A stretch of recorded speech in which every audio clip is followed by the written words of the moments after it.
All right, this is Lionel Zay with the Duke and Duchess TV, and who do we have here today? I am C. Andrew Nelson, sometimes known as Darth Vader. I'm an actor, visual effects artist, animator, and I spent 12 years playing the character of Darth Vader for Lucasfilm. I played Vader on film, for television, for commercials, print ads, magazine covers, video games, toy packaging, wherever the character was needed. But like I said, I'm also a visual effects artist and animator. I spent, I guess it was about 6 years at LucasArts, the game company, designing and creating games there. And then I transferred over to Industrial Light and Magic. I worked on the effects for the Star Wars prequels and films like Galaxy Quest and Jurassic Park 3 and Perfect Storm, Rocky and Bullwinkle, Nightmare Before Christmas, and a whole bunch more that I probably can't remember right now because I had about 3 hours of sleep. Yeah, so I was just like, just talking about, I see you here, you come out almost all the time. People appreciate work. I'm glad that you come to Stockton and show us your... Oh, I love this show. This is great. This is a great show, and there's so many great appreciative people that come out here to these shows, and it's just fun to do. And when I was growing up, I used to go to conventions as a fan, and I spent a lot of years on the other side of the table, before I was ever asked to sit down on this side of the table with a stack of photos and a handful of Sharpies. So I always keep that in mind. So that's why I love doing this stuff. So from out of these random prints, what was your first print? My first print? I actually don't even have my first print that I used to have. It was, but it was just basically just a photo of me as Vader, a publicity photo that was taken years ago at Lucasfilm. Just me standing on a white background, holding a lightsaber like that, which has been used in like thousands of products and things like that, and packaging and that sort of thing. What would be your enjoyable moment? Oh my gosh, have you got 3 or 4 or 5 hours here? I can tell you. It's an incredible thing because I played Vader for 12 years and worked on the visual effects, did all this stuff, worked on the games, so it's hard to just pick out one thing. I mean, Did they all speak up to you? Yeah, they all. There are all these wonderful moments. When some moments on set that are fun. I mean, there's some that are memorable. If you want something memorable, I almost caught fire once. Yeah, that's memorable. If you're stuck in the Vader costume and you're about to burst into flames, that's pretty memorable. We were just on set and the lights were just a little too bright and a little too close. So it was like I could feel it through the back of the skull of the mask here. I could feel it through the back, and that thing is thick. And I could feel that heat. And then somebody said, "Do you smell smoke?" And the cape was starting to smoke. And they say, kill the lights, and it's like, so yeah, I was this close to bursting into flames. So, yeah, you don't forget that kind of thing. Okay, I'm like, I'm on fire. Yeah, and then there's other memories too of like working with George and who's just a great guy. He's a really regular guy. He's not one of these my way or the highway kind of people. He picks the right people and he inspires them to do what they need to do. But he's not definitely not like the actor's director. It's like his, it's an old joke that, George's style of directing is, okay, more, bigger.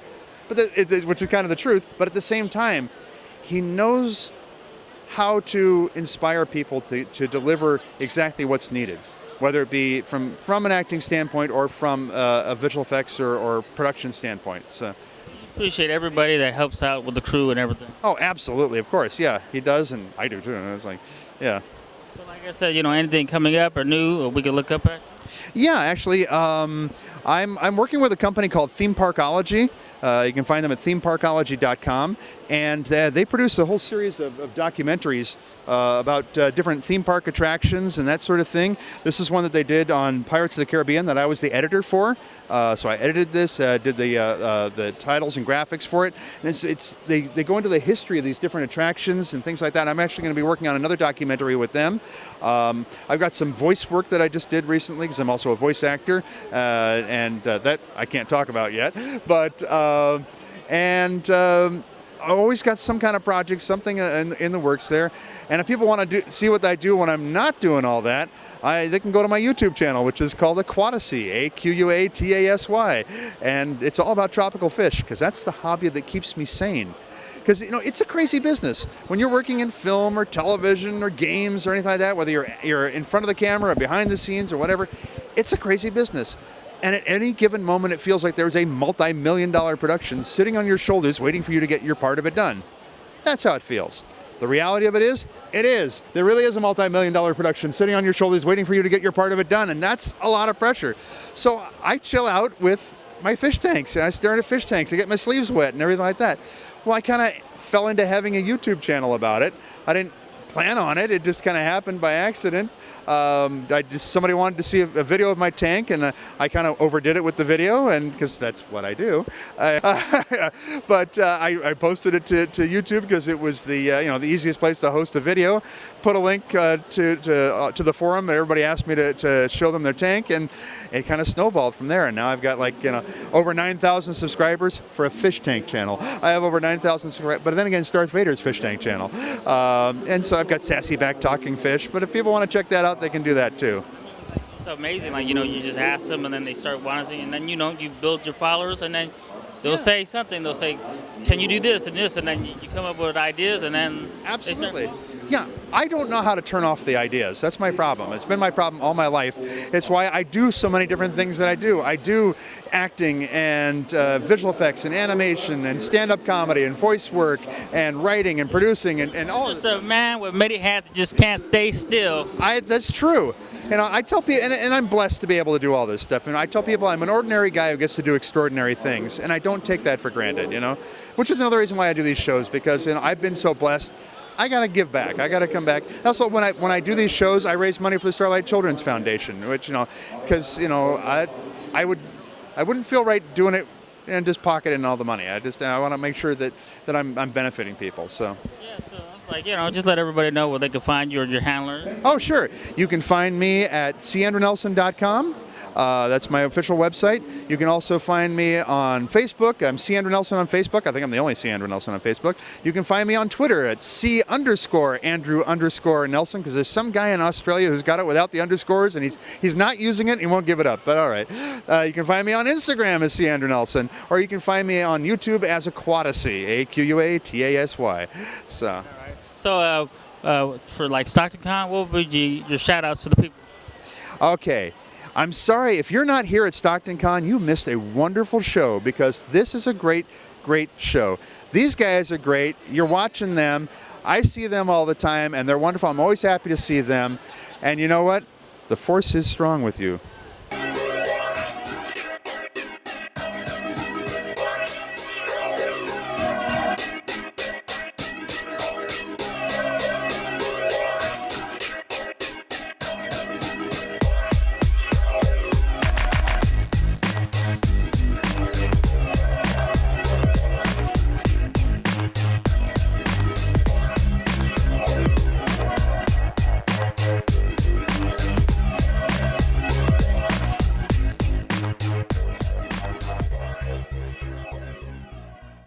And who do we have here? I'm Miss Queen 710, Shaunte Neely. I'm Big Trent 07, Trenton Brewer. So what made you guys choose these characters? Well, actually, you know what?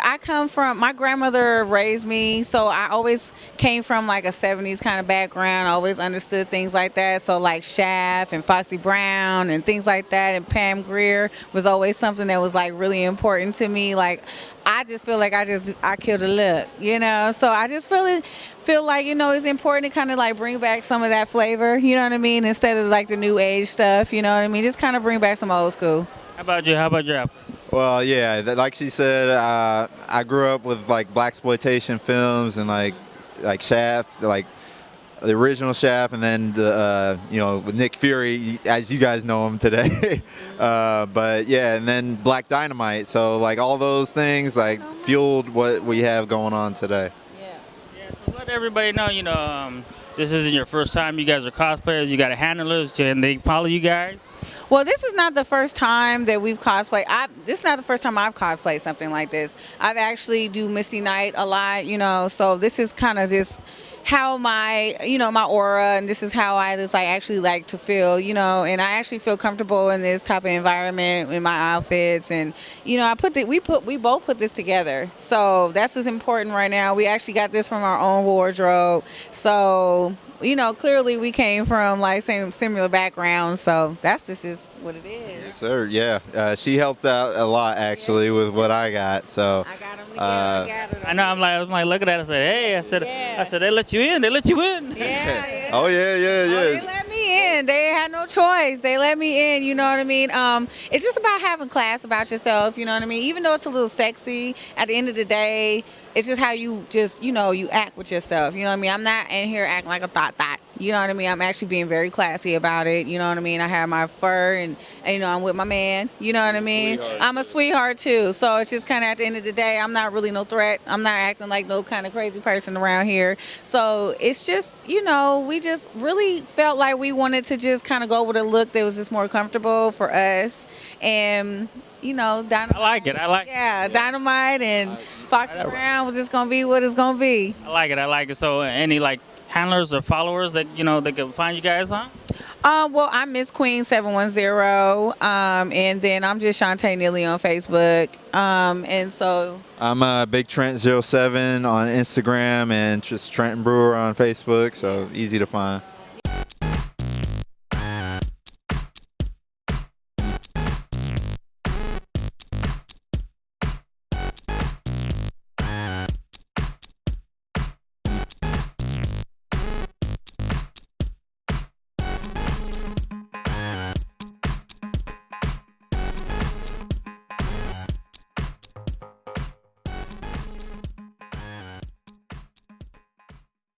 And what we got over here? Got our comics in the house, or in the con, I guess.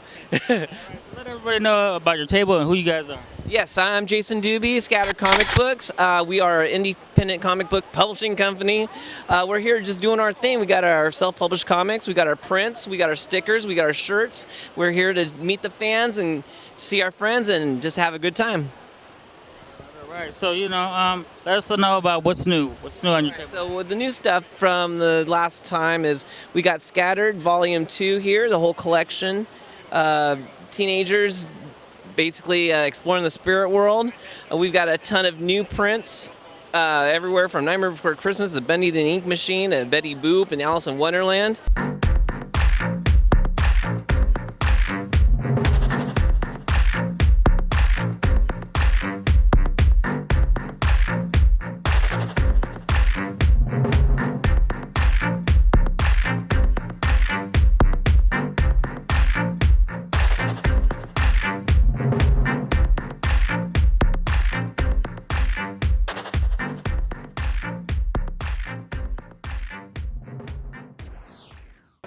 All right, let's go over here.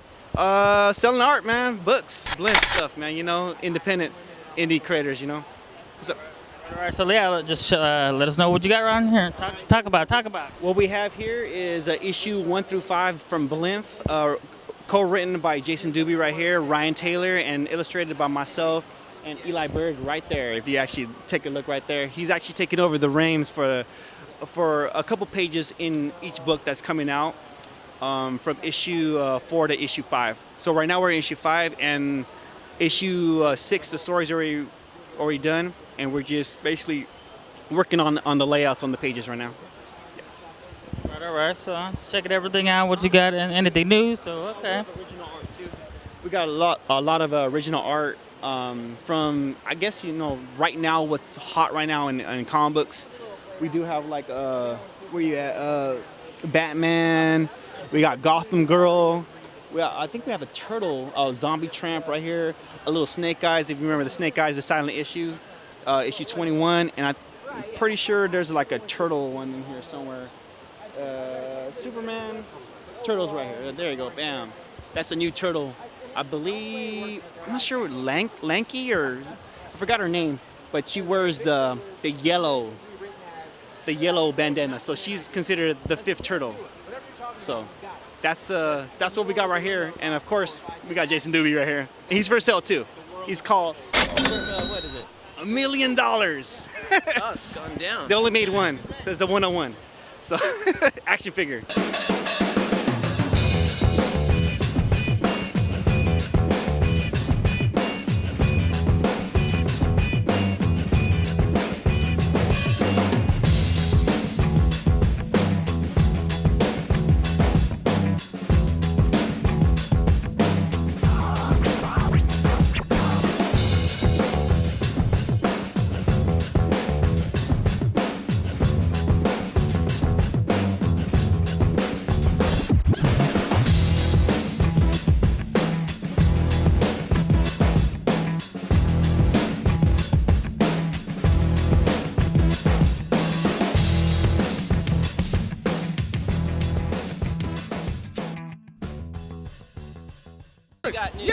I'm a part of Scattered Comics. I'm the official anime/webcomic guy. So I have a very long ongoing series of comics, Actionland, Alien 101, mostly about my experiences on Earth so far, my experiences with love and my experiences with art. Love's been very awkward. Art has been very egotistical, but still. I have a bunch of posters I'm selling, several of my older commissions, just kind of show what I'm capable of. So mostly I'm just out here talking to fans, talking about anime, talking about mostly anime, but the creative process. I've always been the philosophy that everyone has a story within them, and they should all be sharing it. Shared experience is what kind of has us all here, so that's what we should be talking about. I've actually spent way too many hours just talking about My Hero Academia to some very excited fans. My wife will vouch for that. But yeah, no, it's very fun people. Very nice community. I mean, that's what we come out for.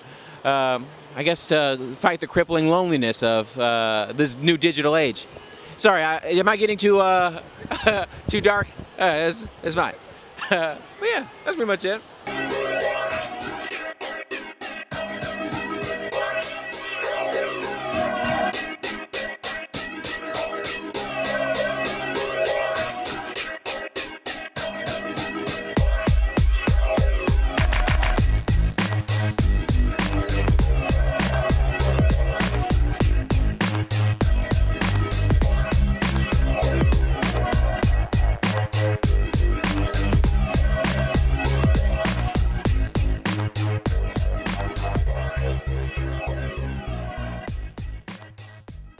Right down the line here, we got all the way from the beautiful country of Canada just for this show. Our boy Evan. Tell me about yourself. Hi, I'm Evan Quiring. I'm from Winnipeg, Canada. I don't know. Jason Part of just invited me Scattered to. Comics? Yeah, part of Scattered Comics. Jason just invited me down here, and I do a book called Lucha Mystery. Newest So- issue just came out for this show. Yeah, so it's just got first 3 issues here. Yeah, latest issue, as Jason was saying, just came out for this show.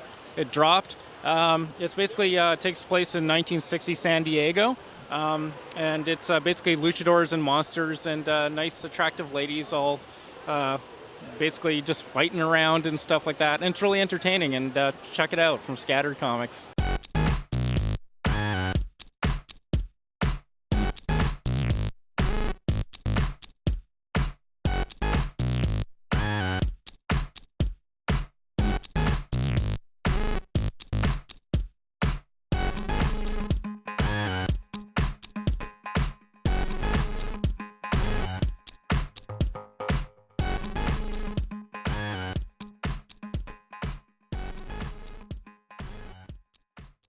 Oh, hi, I'm Keith Carmona. I'm a writer for Scattered Comics. I have been for about 5 or 6 years now.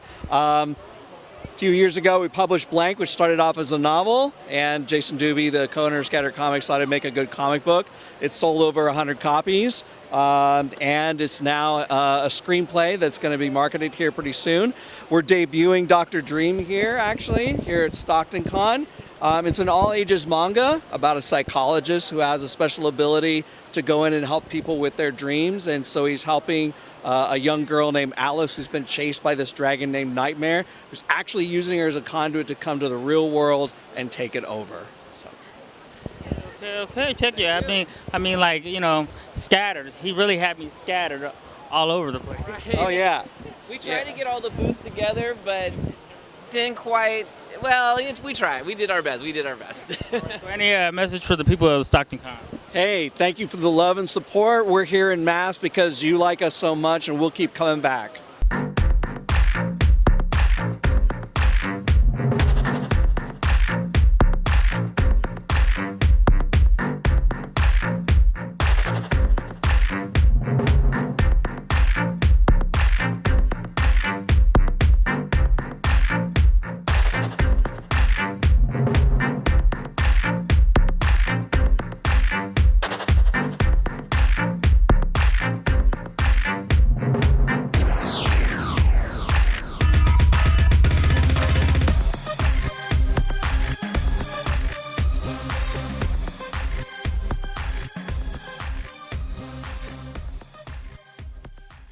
yeah, just let everybody know what's going on over here.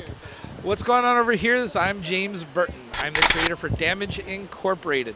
And right now I've got a Damage Inc. book over on Kickstarter. It's my 4th book in the Damage Inc. series. Normally I create horror books, but right now Damage Inc. is where I focus it. It's about a bunch of idiot friends who go out and start a club hunting down supernatural creatures and superpowered metahumans for bounties. Problem is they suck at it. So every time you turn around, they're causing explosions and gunfights. You can't really get paid when you're blowing up the building. All right. So, well, like I said, got you involved and just become an artist and start drawing? Well, what got me involved was when I was a really young kid. My dad brought me a chalkboard, walked in the house and said, Jamie, draw me naked ladies and motorcycles. And that's all it really took to get me hooked on it. And that's pretty much what I've been doing ever since. In 2007, I had to fight off level 4 lymphoma, nearly died. And one of the promises I made to myself afterwards and through it is basically that I would get my books in print. And so since then, I've been making comic books. So let everybody know, where they can find you. You got an Instagram, a website, a like page? Everything for me is pretty easy. It's all connected to angrybrainartworks.com. As a matter of fact, the Kickstarter can be found at kickstarter.angrybrainartworks.com, and I can be found on Twitter at JamesBurtonII1977.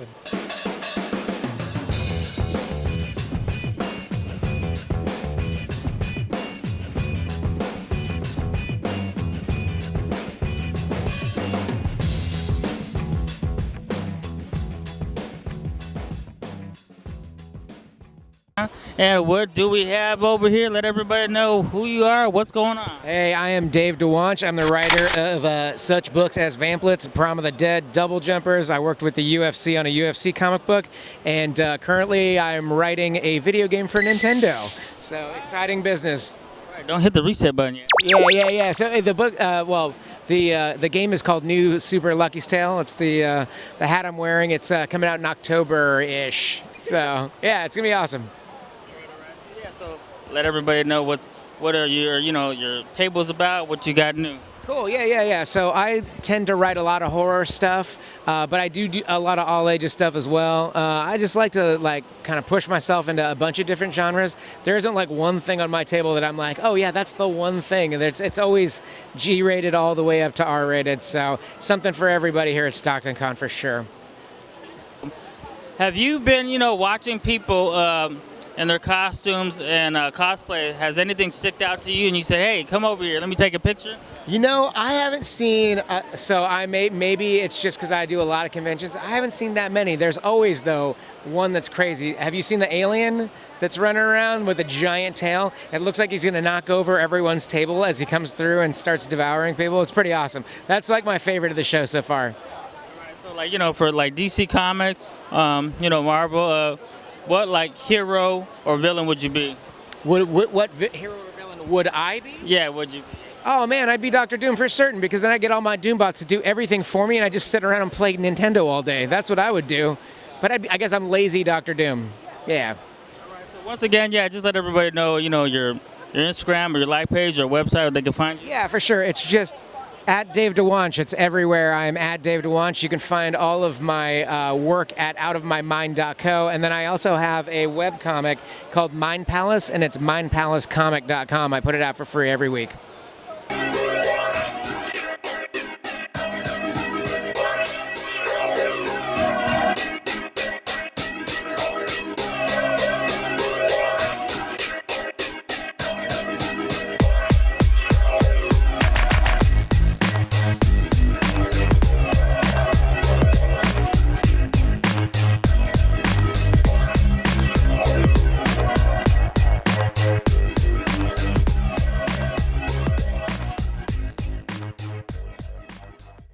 And we are here with Bobby Breed. Yeah, let everybody know about your table and who you are. Well, I'm a freelance artist from Southern California, and this is basically all of me. I've been in the industry, started in comics back in '95, and I've just kind of been loving it ever since. I do a fair number of shows. I've worked on different productions, a lot of storyboarding, a lot of animation, little animatics, and comics, obviously. How'd you end up following into something like that? Well, honestly, I I know I was artistic as a young man. I know I was. I didn't really enjoy it though. I really enjoyed reading comics more than actually drawing them. I didn't really want anything to do with that. And basically, I had a bad day at work one time in the early 90s, and I said, I gotta find something I want to do for the rest of my life that I'm going to like. And I said, you know what? I love comics. Let me try it. Let me see if I can still draw. And I did. I started drawing again and sent a package. This is back before the internet was popular. Early mid-90s. And I sent a package to Marvel and I got a response back. And Gargoyles was the first sort of script I got sent, professional. And I kind of looked it over and said, I think I can do it. Say, like, you know, as you finding yourself and, you know, knowing you draw, what would be your first comic that you actually made into print? Were you excited when you first got it made and like, oh my God, my name's on there, the colors are black and white, or, you know, I don't know if you had colors.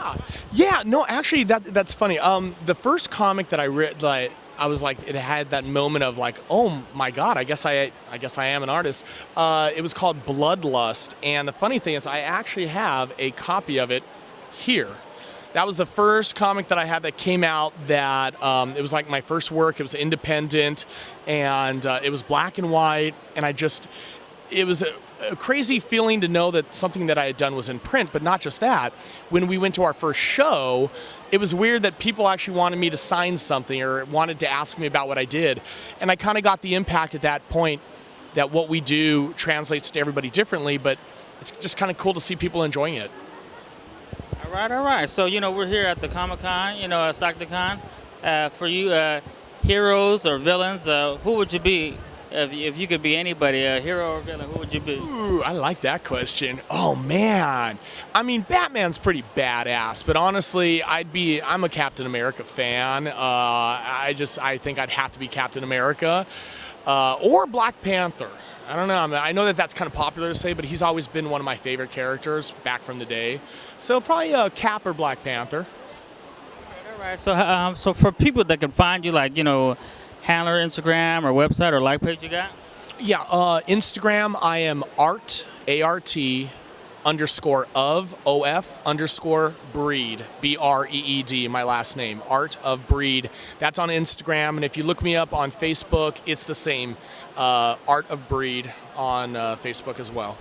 Is there any message you'd like to talk about or say to people at StocktonCon?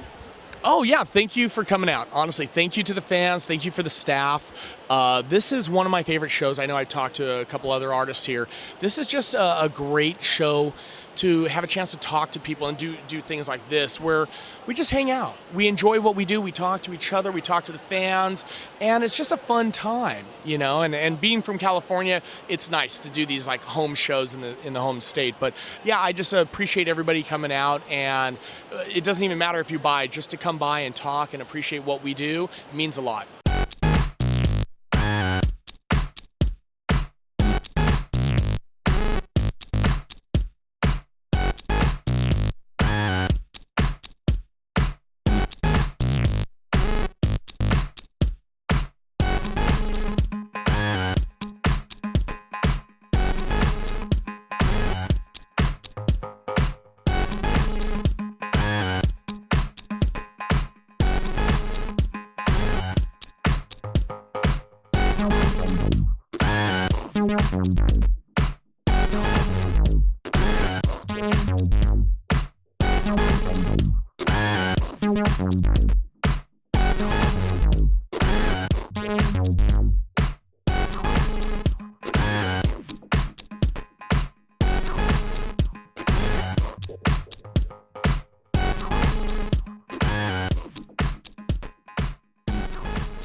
Years old watching WCW shows, and I'm so honored to share the stage with Chavo Guerrero. Chavo. That was hold on. For this next, we've got him. He's only 19 years old now. Right. Yeah. So you watched me since he was 17. Right. Yeah. Yeah, Nitro just went off the air last year. It's fine. It wasn't that long ago. We got to please welcome to the stage, Lita!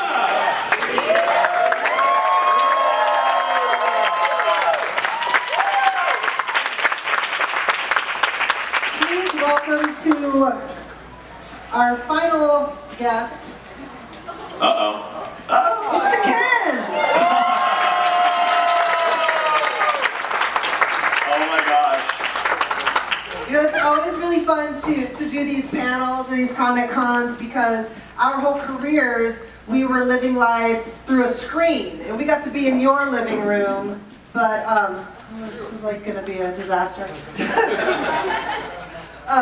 But we didn't ever get to put faces to the people that we got to grow up with. So we get to finally meet you guys and get face to face, but I feel like a lot of times we now live too much of our lives. Can you let me know who you are? I'm the enforcer. Alright, so yeah, just let everybody know. Handmade or is it scrapped? I made this myself. It took me 3 months to make it. I built my own character, so I called myself the enforcer. All right. I'm checking out the lights, the guns. A lot of hard work, or what's going on? Yeah, it's lots of work, man. It was lots of trial and errors. A lot of hot glue, a lot of swap meets and thrift stores. That's where I got everything from. And I put it all together, and I kept saying, I'm gonna make something that someone's gonna love, and the people love it. All right. So you've been at StocktonCon. So have you seen like a lot of interesting other cosplayers? Yeah, I've seen a lot of interesting ones. A lot of Spidey's ones. I've seen a lot of the. Everything. I think one of the good ones was the people with the scary mask on. They were awesome. Yeah, the family over there. I like that. I know you're talking about the Hellraiser or something like that. Yeah. I like that gave me nightmares. That got him scared. Yeah, everything. I like the family oriented. You know. So you building this? So you're a cosplayer yourself. So for people that are getting into this stuff, like what would be your message? I would just create whatever you think is that it's your own. Creation, you know, start from the bottom and then work with, because there's no such thing as a perfect cosplay. Just whatever you build is awesome. Whatever you make is going to be perfect, you know what I mean? So there's no judging here. So would you like to give a shout out to the people of StocktonCon? Yes, I would. I would like to give out a shout out to StocktonCon and Utility Telecom for having us here. It's awesome. This is my first time here. I was at Lodi Great Festival and that was awesome too. They had one over there. So this is awesome. Thank you very much.